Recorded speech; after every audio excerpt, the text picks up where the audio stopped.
Welcome to an episode of Prepper Talk Radio, radio for the ready-minded, where we focus on God, family, and country.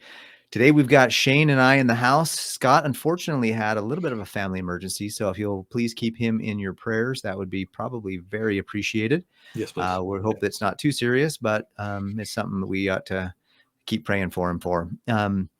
We want to also just remind everybody to go to preppertalkradio.com and check out our free resources there, join our mailing list so that we can keep in touch. We're going to be we have sent out a couple emails this year so far, at least one, I know. And so we're going to really be on top of that this year, keeping in touch with everybody. Join our group at Facebook, on Facebook, which is Emergency Prep and Self-Reliance. Today's episode, actually, we're going to be pulling some questions from our group and some questions that we've had over the last little while here and some emails that people have sent to us. So today's going to be a Q&A day where we're going to talk about some Q&As. Down at the bottom of the screen, if you're watching, you'll see that we've got an opportunity to support or to stop supporting woke stores and woke agendas. So we actually used to talk about Patriot switch. They just made some changes, and now the website is mylibertybox.com/prepper talk. So mylibertybox.com/prepper talk, so that we can stop putting our dollars and our money into these woke agenda stores and start supporting American-made, American-owned, and American-manufactured companies. So go to that location, and we'll be happy to reach out to you and share with you what we're doing to support local and support American-made stuff. So today, Shane, we're going to talk about some questions we've had recently, aren't we? I like answering questions. That's kind of my preferred thing. Whether I'm good at it or not, that we'll see. But I do have another announcement to make there, Paris. Oh, go for it. I switched knives again. So this, I had switched over to this smaller Kershaw, and it's kind of dainty, and I've been playing around with it for a couple of weeks, and I decided to go big or go home, right? So this is a big cold steel. It's called the Formax Scout. Holy smokes, dude, that's as big as your hand. It is. It's gigantic. It's huge. There is nothing this thing can't do. I mean, relatively speaking. And looks like you need to make sure your belt is tight before you put that thing on there. Well, it does. It is fit in your pocket, or it does have a pocket clip, and it's pretty comfortable. But yeah, I decided this year is the year to go big, right? So I'm going big with everything, including my EDC knife. So we'll see. Maybe I'll change this in a week or two. I mean, who knows? Maybe it will be too heavy, but it is an enormous monster, and I like it so far. So that's awesome. Thought I'd share that with you, since I'm always evaluating things. I like to try things out, and probably too much. See what works. And see what works best for me, and that it's kind of been my thing this last year with firearms, trying out a bunch of different kinds. And Paris, I did pick up another one as well. I'm going big as well. This is a 1911 double stack Smith Springfield Prodigy. So it is a full metal. Awesome. Yeah, it is a beast of a gun, and I'm going big. Like I said, I'm going big, and I'm trying as much out as I can. Does that fit under your waistband? This will be an outside the waistband, although I do have an inside the waistband carry for this one as well. So I'm going to give that a try. I haven't been carrying it yet, but it is a heavy beast. It's all metal, so it's like 35, close to 40 ounces. It's pretty darn heavy, especially with the light on there. Yeah.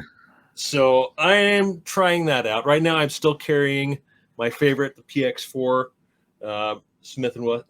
Beretta PX4 Storm.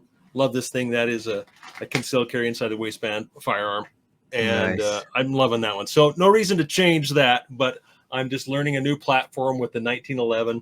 It is completely different than the striker fired, like the Glocks and so forth, and just needed to feel and learn about what the 1911 platform is all about. Right, it's a completely different platform. The trigger's completely different. Everything works differently. I hear a lot of good things about the 1911. Exactly, and I just had to dip my toe in. I found a great deal on this, and I just went for it. So I will return a report. If you're listening and you do a 1911, please comment. Share some of your thoughts. And I'm sure they'll say, finally, switching over from the plastic fantastic handguns over to a full metal, real, firearm that won world wars for us, right? That's where it comes from. But this is kind of technically a 2011. It's a double stack 9mm, not a 45 caliber like a traditional 1911 is. So it is different, but it operates the same, just different caliber, higher capacity, so forth. So that's what kind of pushed me that way. I wasn't terribly interested, sorry, in the 45 caliber typical 1911s. And maybe I will. Maybe that'll be where I go next. But for now, I'm dipping my toe in, and 1911 guys, you should be happy for me. So let us know how it goes over the course of the next little while. See how you like it. Oh, it's fantastic to shoot. It really is. I think let's jump in. One of the questions we got actually came in twice in different formats. Was I'd like to start with that one. I don't know if you want to start. No, absolutely. No, let's do it. So we got an email where somebody sent us. I don't know if we should shout out the person, but anyways, we got an email, and they said a couple questions. Actually, they had one was, how do you decide when it's actually an SHTF moment? Is it when martial law is initiated, or after that, or is it something smaller like riots or toilet paper shortages? Another person asked in a different way, what are the signs you're looking out for to know of an impending SHTF scenario? Like if XYZ happens, then you know SHTF is next. So I'd like to kind of start with that one. And if you're listening and you have some answers or some insights, jump on our Facebook, send us an email. We'd love to hear what your answers would be, and we'll share those as we can with others. But we're going to share with you what kind of our thoughts are. Go ahead, Shane. Why don't you jump on that one first? Yeah, absolutely. I mean, that's actually something I've been continuing to think about on a regular basis. It's not an easy question to answer. It's not something I think it's not terribly easy to answer for yourself. I have my opinions, my plans, and about bugging out, and that's really what this is about. Is it bugging? Are we bugging out or bugging in? How do you decide? As many of you know, I have a bug out location I've been working on for a couple of years, and so this is a hot topic for me. It kind of is the quintessential prepper topic. Is to bug out or not to bug out? Mm-hmm. And it seems like that attitude has changed a bit over the last couple of years, where it was everyone's goal to bug out. We're getting the bug out bag. We're going to get the bug out vehicle. And that is the plan, is to bug out, whether you actually have a plan or not. That was kind of the plan, is everybody was planning on bugging out. But what does that really mean? And when do you go? That's a huge question. When do you actually go?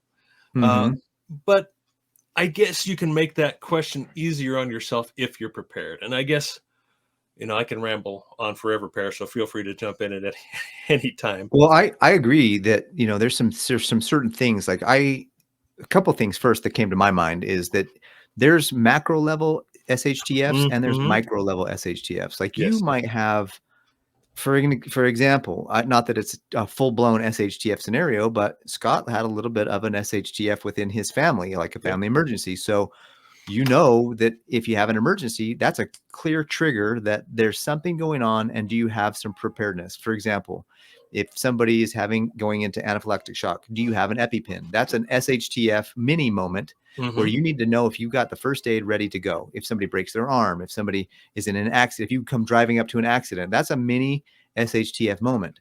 I don't think that the person asking that question was talking about those mini moments.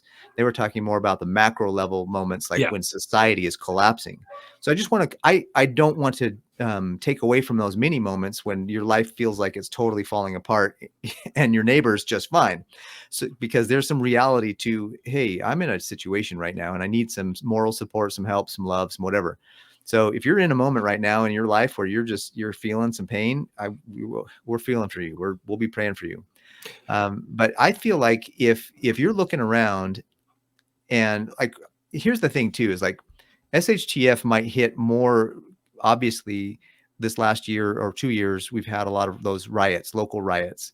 And if you're in an area where you've got just up the road, they're smashing in the windows to the businesses, the shopping malls, whatever, you're probably going to be closer to an SHTF than somebody who doesn't live in an area where that's happening. So SHTF is going to be really kind of based on what's going on in your local area as well. So I think that I feel like for sure, if you can kind of see some of the signs, for example, you see some, there's some, the police activity getting higher. Maybe there's some strange activity. Keep your head on a swivel, because with the stuff coming over the border, you might be in an area where your neighborhood was once a safe neighborhood and kind of out of the, out of the, off the radar from some Yeah. of these What? civil unrest people, but you're Yeah. now with these border people coming across, now maybe you're filled up with people that might be doing something.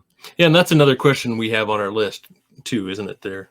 Yeah. Okay. Yeah. We're going to Well, talk yeah. about that. Let me jump in there. Is okay. The question I would ask is, if a tree falls in the woods and no one's there to hear it, doesn't make a sound. So, and I guess what I mean by that is, if you're prepared, is there really an SHTF situation, right? Does that actually exist? Do you actually have an emergency?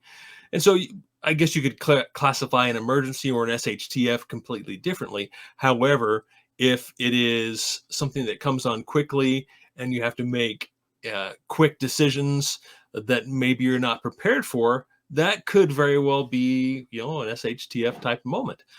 If you're not prepared, whether mentally or physically, temporally, with the preparedness items you might need. So the kind of, like you say, micro versus macro level, personal SHTF is kind of what I kind of label it. Mm-hmm. Yeah, if you've run through those scenarios and you've made some preparations, you could probably avoid those altogether. But more on the macro side, like you're kind of getting into with what's going on at the border, and we can talk more about that when we get to that question, I guess, in particular. But there are definitely those types of signs that if you're watching, you should see well in advance.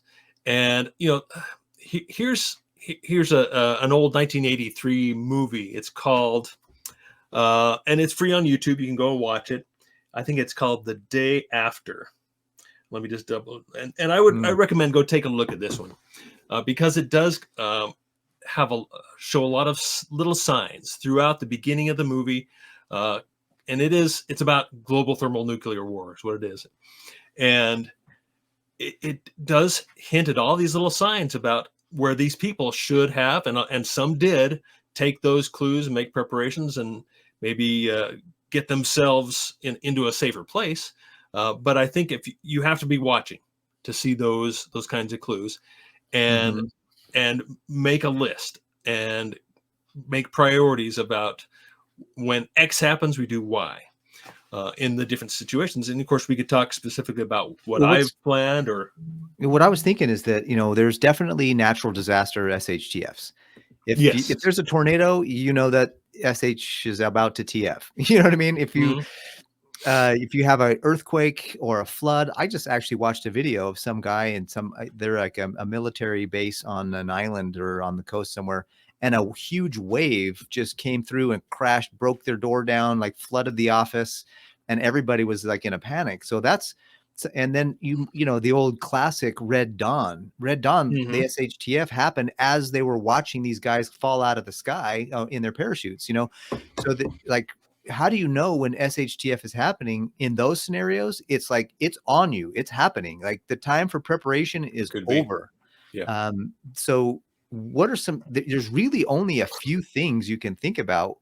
And if you're paying attention right now, I mean, I'm going to get a little political here, but if you're paying attention right now to what some of the liberals are saying, the Democrats, specifically some of the liberals are saying, they're talking about getting kinetic, and they're talking about, if Trump wins, they're going to do, there's only a few things to maybe save our country. And if we can't get him legally, taken off the ballot and other things, maybe we need to do some things where, there might be some kinetic issues where they talk about civil unrest and some things like that. So I don't know if the SH is actually going to hit the fan, but you got to at least have your head on a swivel about what they're going to do. Another thing is, kind of out of nowhere, the pandemic hit. And in a way, that was a macro level SHTF, where all of a sudden we're being told we can't go anywhere. We have to be locked in. We have to get everybody has to be jabbed or not jabbed. There's all these mandatories and this and that and the other, and 6 feet and this and that and the other. And so there's some things that we actually have planned for our next episode, actually, about how we can stand up for truth and stand up against some of this tyranny that's happening.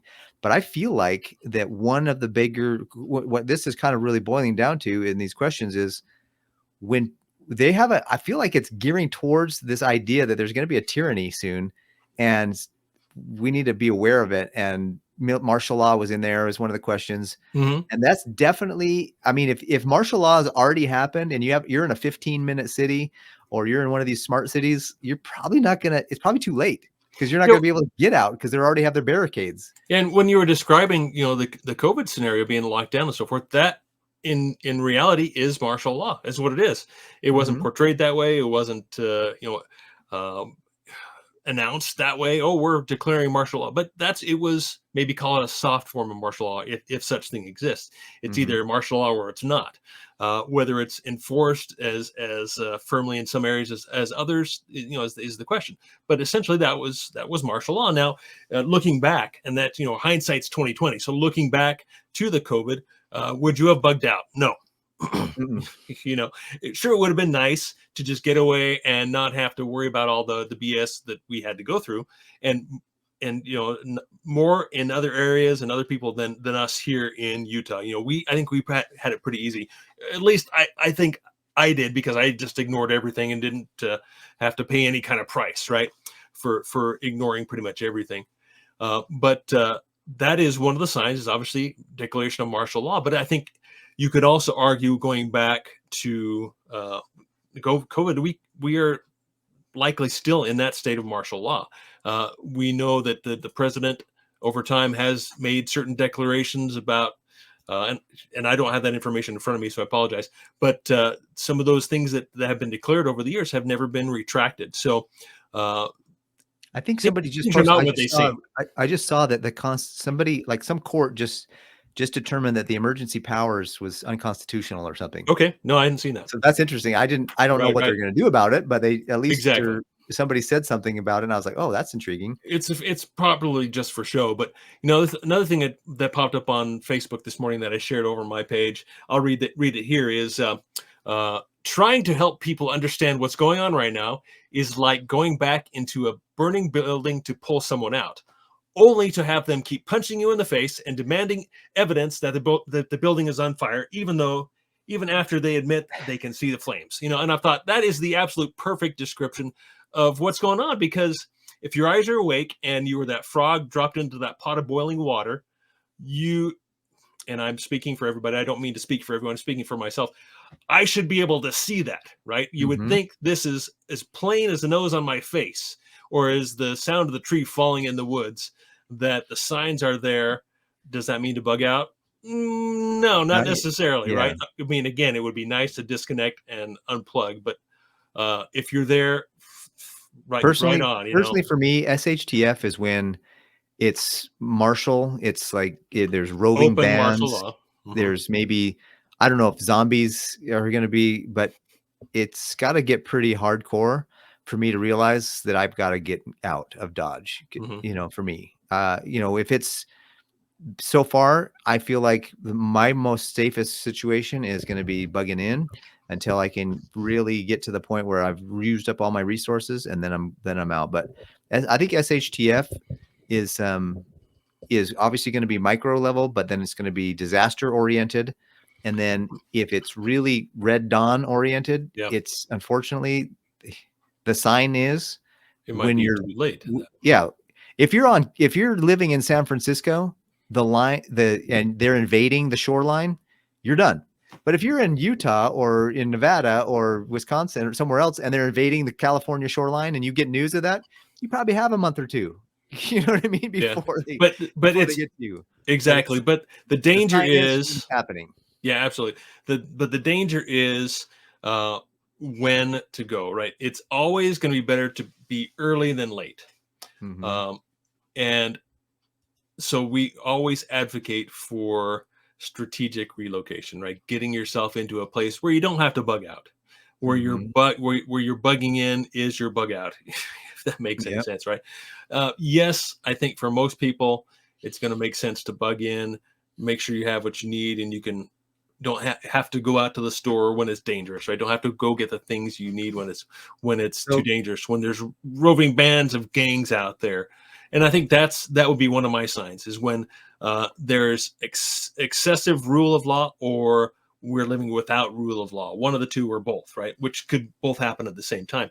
Is when you see it's physically too dangerous to go out. That's a really good sign for me to say, okay, it's time to mhm. go to the property for at least a couple of weeks, or tentatively, to see if things wind down or if they get worse. So a follow-up question that came in from that same email was, would you recommend using buildings like company, like where you work, Mm-hmm. as a bug out location? And I would say personally, let me answer that real fast. I would say that would be okay for potentially a temporary bug out location, just to have a second place where you have gear, where you have food, where you have some stuff. Especially if it's between you and even safer places Right, beyond it. right. A transitionary I location. wouldn't necessarily, if I work downtown and all the SHTF is happening downtown, I would not go downtown for my bug Right, out. right. But if I worked in a building that was between here and the edge of town, between me and the edge of town, and I was closer to the stuff and getting to my workplace would be safer, absolutely. I would say your building, wherever you work, whatever your business is, would be a safe place for you to bug out for a little while, at least as a temporary Mhm. place. What do you think, Shane? Well, I think the trouble, and we see that in the movies, right? You see where a group is traveling through, they find a nice uh, elevated location that is somewhat secure, and they're traveling by foot, or what have you. I think that's definitely on the romantic side of Mhm. prepping, to be able to find some fortified location that has supplies. I mean, that would be ideal, but then of course you will eventually run out. And when that runs out, how do you get to your next location? Uh, if we know that, excuse me, getting getting out is going to be the most difficult part. If there's traffic, and there's an EMP, or something happen, or vehicles break down, traffic is not going to move, and you're going to be stuck on the freeway, and it's going to be a death trap. So getting out early is always best. So if you're traveling, like Per says, from a urban area into a suburban area into an urban area, probably not a good idea. I wouldn't recommend that, uh, unless you've run out of supplies at your home and you've got to go somewhere else. Okay, that, make those plans, and contemplate, then figure out if that's going to work. But then again, you have to get there. How are you going to travel there? How are you going to get in? How are you going to get out? Because you may just get stuck in a death trap if Mhm. if you can't. For example, to get my family out to our property, we're 100 plus miles away. There's no way we could walk there. I mean, just some of my family have some physical limitations that we just isn't going to happen. Just not going to Yeah. happen. So we have to plan to get out early. So better to get out early than late, because otherwise we're not getting out. So, Do you have another question in there, Shane, or you want me to keep going? I guess we could talk a little bit more about the SHTF. Did you want to move on to the next question, or? Yeah, I think Um, I think we did a pretty good job of that. If we I mean, we could I mean, probably talk for hours. I wanna yeah, get through a few we more could. Yeah, there's lighter plenty of ones. scenarios where um, you can decide whether to stay or to go, and that could be, like you say, uh, earthquake, or what if you lose power, right? What if the power grid goes down? What if the internet goes out? Yeah, Um, with a cyber attack, I mean, the threats of exactly. cyber attack are huge right now. So if you get a Hmm. that's definitely a clear SH and that's the other thing too, like, somebody says, Banking crisis. what are some of the signs of an SHTF?" Well, I think some of the signs of an SHTF is when the World Economic Forum is saying, "We're going to take over, and, we're going to be able to provide these wonderful new CBDCs that can track everything that you're spending and Hmm. make sure that your carbon footprint isn't too big, and we're gonna make sure that you have all the water that you need because we can control that more effectively." I'm like, "Dude, this is a buildup to the SHTF. Like Yeah. we're in, like, how do you know when impending SHTF? We're impending, you know Yeah. what I mean?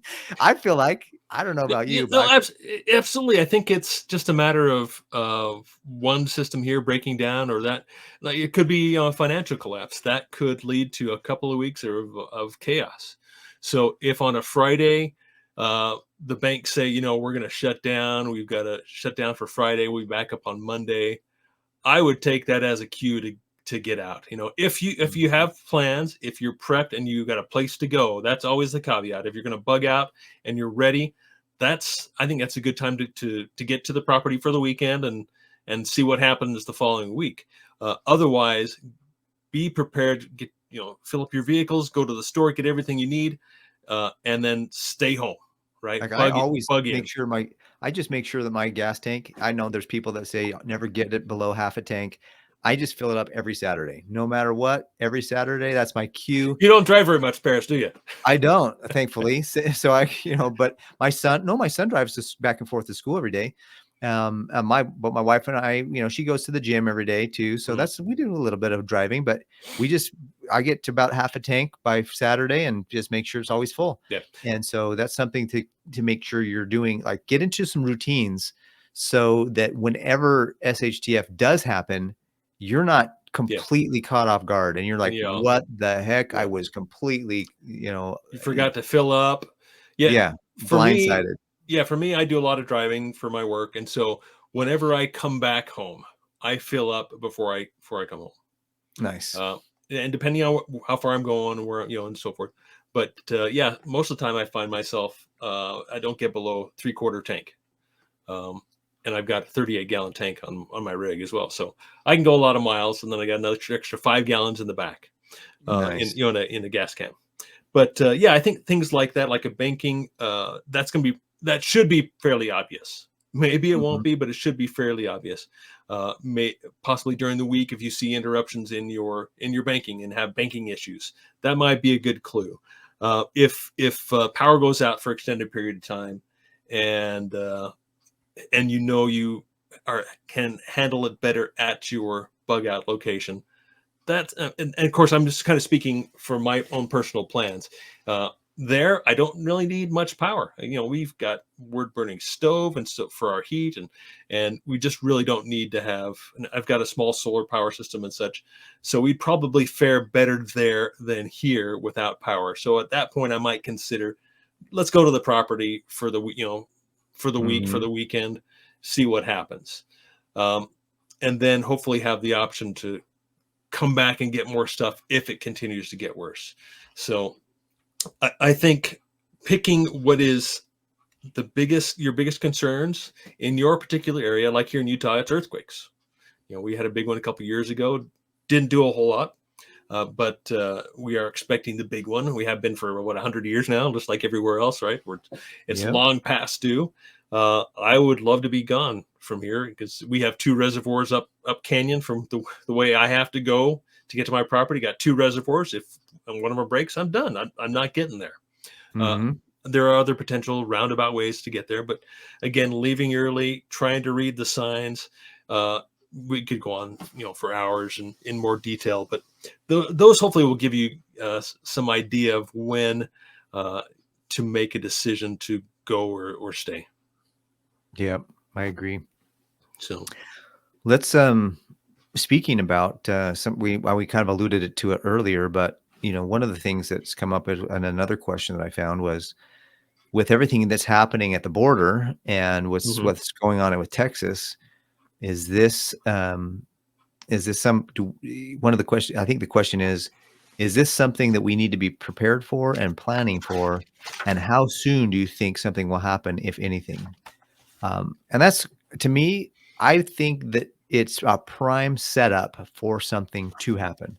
And, maybe that's the tinfoil hat guy in me, or personality, in of my many personalities. Maybe that's the tinfoil hat personality coming out mostly. But I don't think that this is coincidence. I don't believe in that word. That word is out of my vocabulary. I feel like there's going to be, with all the things they're doing to fund these guys, they get I don't know if everybody's doing this, but I heard somebody saying that they're giving every migrant $9,000 as they come across to help them. I had a, Yeah, I've heard ridiculous things. Scott, I think Scott, I don't know if you remember, Shane, but Scott sent us that thing where the elementary school was going, they were using an elementary school to put in all these people to put them up, and they closed it down for the kids. And in New York, yeah. And there's another place that some, I think it was, I can't remember if it was Charlie Kirk or if it was James O'Keefe. Anyways, one of those guys that does a lot of that investigative stuff. They were at an airport, and there was this big closed off section, and they looked behind the curtain, and the security comes running, and they're like hundreds of migrants back there just with beds and pillows and everything else they could think of. There's going to be something. And I don't know. It could be, that's the problem, is how soon. Like, I don't have a crystal ball. I don't know. But with everything that's happening along the border, and I don't know if you heard this recently, and by the time this podcast comes out, it should be wide enough known. But I think the Texas wanted to put up, they refused to take down the barbed wire. They refused to take down the border, the barriers. And I think the federal government is coming in and making them do it. Yeah, the U.S. Supreme Court ruled that the federal government can take down Texas's razor wire and such. That makes no sense. If you're trying to be a sovereign nation, that's completely the opposite. So exactly, that's a sign to me that SHTF is, you know what I mean? Like, we're headed towards some things that are not, that's the exact example, as I was saying, running back into the burning building, trying to rescue someone who doesn't want to be rescued from a burning building. Yeah. And so when I heard that, that just solidified. And of course, I already, came to that conclusion that this was all on purpose. But could there be anything more blatant than that, to say, no, this is, we want these illegals here. So if you ask me, it's an invasion is what it is. Plain and simple. Hopefully that won't get this episode. And it's not just people blocked or whatever. It's not just, really, we need to be kind of careful. It's not just people, but I saw somebody, it's the drugs that are bringing across too. There was an article recently that I saw, and I don't remember which guy it is, but it was one of the guys that runs the show Pawn Stars. Is one of his relatives died of a fentanyl overdose, and they did some investigation and linked it back to some dude who brought it over the border illegally. And so we're seeing more and more and more and more of this, of crimes being committed. I watched a video of this guy who was interviewing some of these migrants as they were telling him how they were able to rape women. He's like, this is our plan. This is what we do. This is our strategy. This is how we get them, and this is where we take them, and this is how we do it. This guy, I'm like, how do you have the wherewithal not to just punch those guys in the nose and just take them out right now? Like, it was a video of this guy, talking to these guys. So the crimes that are happening, this is just the beginning, and we need to be ready and aware. And we're going to talk a little bit more. Again, we're going to talk more in our next episode about what kind of men we need to be when monsters like that come into our communities. So stay tuned, subscribe, and subscribe to the channel so that you're not going to miss that episode, because I think we're going to have some good insights in that one. About that, yeah. What else do you want to what else, you want to chat on that in a little bit more? Or do you want what other questions did we have here? I think I got them. Let's go to a little lighter question here. One that I found was dehydration versus freeze dried. What's the better bang for your buck? That's a great question. I think without a doubt, dehydration in my mind is better bang for the buck, because you can go buy a $50, $100, or a couple $100 dehydrator and do it yourself. Whereas a freeze dry, you're spending $3,000, $4,000, $5,000. Yes, you get a better product for freeze drying. It'll last longer. It's more versatile. You can do more with it. I mean, I can't dehydrate ice cream, right? That's just not possible to do. Whereas in a freeze dryer, you can freeze dry ice cream and those types of things. It's pretty awesome. Dehydrating, I know kind of all the rage is dehydrating or freeze drying different candies, right? Can't do that obviously with the dehydrator. So I think it is perspective, but for me, dehydration, especially if you have your garden, you need to preserve it. You can bottling and dehydrating, and is about as simple and as straightforward as it comes for preserving food, and then packaging it properly and so forth. So that's where my mind is. I I just think remember growing up, and my grandma had a dehydrator, and she would get apples, and she would core the apple, and then she would slice them all up, and then she'd put cinnamon and stuff on there. Oh mm-hmm. man, were those good! Like And the house smells great. oh yeah, that was a treat for the You can hear dehydrator. it in the background, just kind of humming 24/7 Uh-huh, back there, uh-huh. and then just the smell of the fruit leathers. My mom would make fruit leather, with Yeah. our apricots. We had an apricot orchard, so I just get as a financial guy, I'm always, I'm just talking to people about different ways to make sure that their spending, expenses are just within range. To me, a high dehydrator, like you said, is going to be a little bit. I think that's a great first step for getting things, fruits, vegetables, and being able to store things from your garden. It just seems more of a natural thing. However, if you've got a good garden and if you've got some things going and you still have money, like I would start with a dehydrator. If I was going to do either of the two, start with a dehydrator. If you mm-hmm. still got money that you're saving up and you want to go to the next level, to me, freeze dryer is the next level, and it's not required. It's not even necessarily. I don't even have one, and I've got my 90-day pantry is full. I've got 6 months worth of food for 5 or 6 people, and then I've got dry. And that's just. I think I have about 3 to 5 months worth of freeze dried foods that I purchased from in kits, and then I have then I've got those long term grains and rice and noodles and number 10 cans. All of that is a lot of that is dehydrated. Yeah, that's true. Yeah, that's true. I have Absolutely. dehydrated carrots. I have dehydrated apples. A lot of that's dehydrated stuff, and it put in a can. And you're going to get really good results. Right, with an oxygen absorber, it's still going to last you 20 plus years. Yeah. Yeah. So I don't know that a freeze dryer. Now, if you got the money for it and you want to sit and crank that thing and you want to cook spaghetti and then freeze dry that spaghetti so that you actually can open up and have a spaghetti meal, then and then put that in number 10 cans.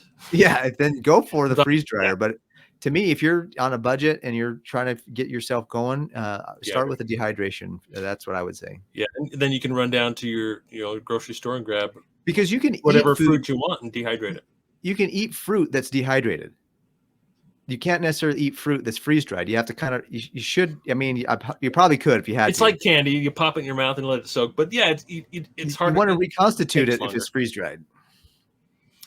And another question on the list here, and that I wanted to get to, we're kind of running short on time, this could potentially be a very big topic, but let's try and touch on it briefly before we go, because I think this is one of the more important ones.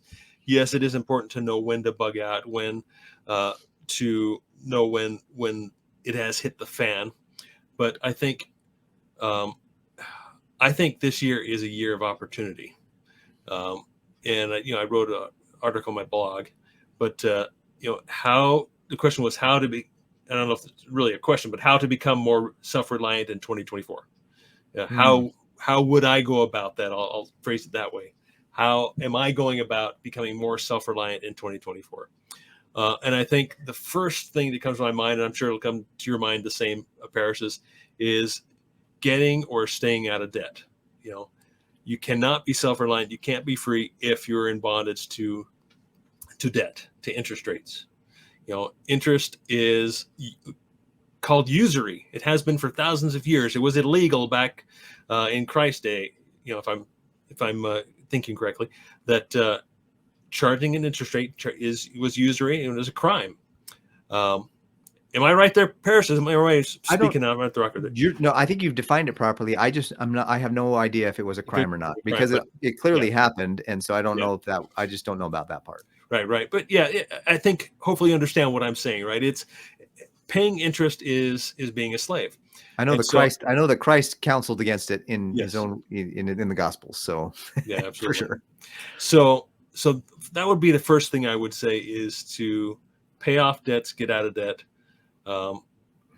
save up, create some savings for that suffering. It creates an environment of self-reliance when you're not beholden to someone else, to a larger corporation, an evil corporation, you might call it. Seriously. So, and then I actually am probably going to start sharing here in a minute. I've got a program in my financial channel and other things that we might cross over to this channel to help people listening. But I'm going to totally second that, Shane. And I think the first investment that people should make after they've gotten themselves at least a plan. You don't have to be out of debt to start what I'm about to say, but you at least have to have a plan. You have to know what's coming in, what's going out. Get yourself a little cushion of savings in case of emergency, and then start working your way out of debt. You can't be free when you owe money to someone else. And that's one of the ways that these elites have tried to control us and are working to control us is through consumerism. And they've done a really good job of doing that. I think the most important investment that anybody can make in preparing to become more self-reliant is in themselves. Like your mentality. What do you feel like? What keeps you up at night? What worries you? Are you overweight? Are you invest in yourself with that? Are you mentally feeling like you're in a panic attack or having you're on the verge of an anxiety attack every day? Invest in yourself. Do some things that you need to do to kind of breathe and then work on becoming more valuable to your boss so that you can ask for a raise, or starting a side hustle and learning how to really get into sales and business and negotiation and develop yourself, become a student again. And I feel like that's a really big thing that I'm actually working on. I've got probably a list of 25 books between my religious books and my money books about being better financial planner and financial coach, but also business books on how to actually really the mentality of what I can do to be a better, provide a better value to the marketplace so that I can be worth what I'm charging, so those are some things that I'm really working on. Yeah, very cool. And I think as a kind of the opposite side of getting out of debt is buy some land, buy things that have real value.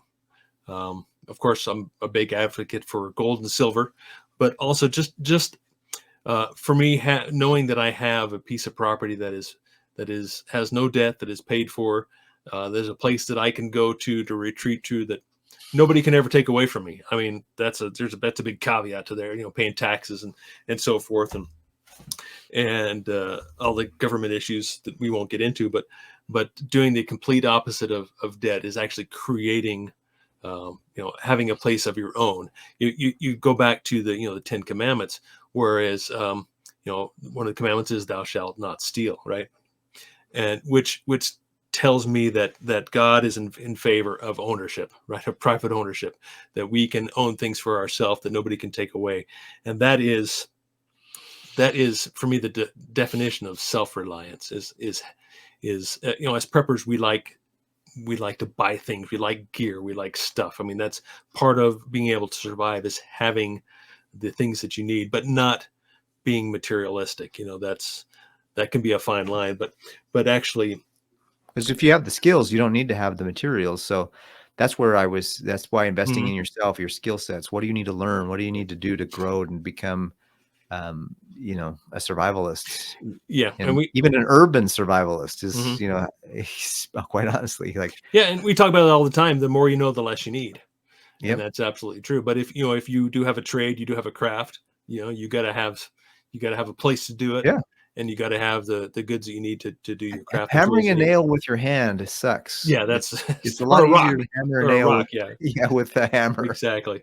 And then I think last of all, my thoughts on being self-reliant this year is get that garden in, get planting, and decrease your reliance on the food chain, on the supply chain as best you can. At least get started and start learning about it if you're not already. If you are, plant more, do more. Right. So. Nice. Okay, really quickly before we wrap it up, I'm going to just kind of go back to what Shane said about his appreciation for gold and silver. I also have that same appreciation. In fact, one of our affiliates is ITM Trading. So if you'll go to learn.itmtrading.com/Prepper Talk Radio, you'll get the opportunity to see there a landing page where you can schedule an appointment to meet with ITM Trading specialist.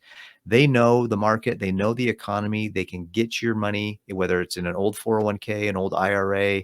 You need to just invest in gold and silver with money and cash that you have on hand. go call those guys, get a free consultation. Doesn't cost you anything to talk to them. And that landing page will take you there. Again, it's learn.itmtrading.com/Prepper Talk Radio, or you can call 1-866-257-0481. That's 1-866-257-0481 to get that consultation. Thank you so much for listening. You've been listening to Prepper Talk Radio, radio for the ready-minded, where we focus on God, family, and country. Hopefully, we've answered some questions for you, given you some answers. If you have any more questions, shoot us an email at preppertalkradio@gmail.com, or shoot us a question in our Facebook group. And we'll talk to you then. Take care. See you next week.